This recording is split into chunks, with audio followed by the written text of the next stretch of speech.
मुंबईकरांसाठी आजची सकाळ जोरदार पावसाने सुरू झाली। रात्रभर कोसळलेल्या मुसळधार पावसामुळे शहरातील अनेक सखल भाग जलमय झाले असून वाहतुकीवर मोठा परिणाम झाला आहे। भारतीय हवामान विभागाने मुंबईसह ठाणे, पालघर आणि रायगड परिसरासाठी सतर्कतेचा इशारा दिला आहे।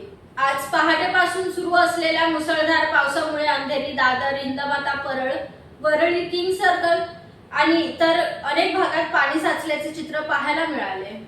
अनेक रस्त्यांवर वाहतूक संथ झाली असून कार्यालयीन वेळेत नागरिकांना मोठा मनस्ताप सहन करावा लागत आहे।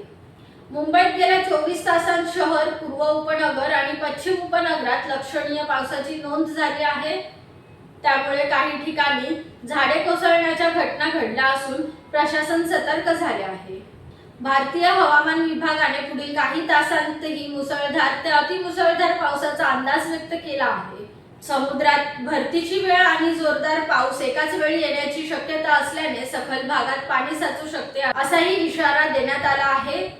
दरम्यान नागरिकांनी अत्यावश्यक कामाशिवाय घराबाहेर पडू नये, पाण्याने भरलेले रस्ते टाळावेत आणि प्रशासनाच्या सूचनांचे पालन करावे असे आवाहन देखील करण्यात आले। विमान सेवा आणि काही रेल्वे सेवांवरही याचा परिणाम होण्याची शक्यता वर्तवण्यात आली आहे।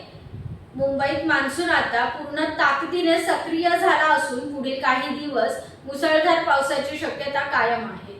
त्यामुळे सतर्क राहा, सुरक्षित राहा आणि हवामान विभागाच्या अधिकृत सूचनांवर लक्ष ठेवा। अशाच ताज्या आणि विश्वासार्ह बातम्यांसाठी आपल्या उद्योग राष्ट्र न्यूज चॅनलला सबस्क्राइब करायला विसरू नका। धन्यवाद।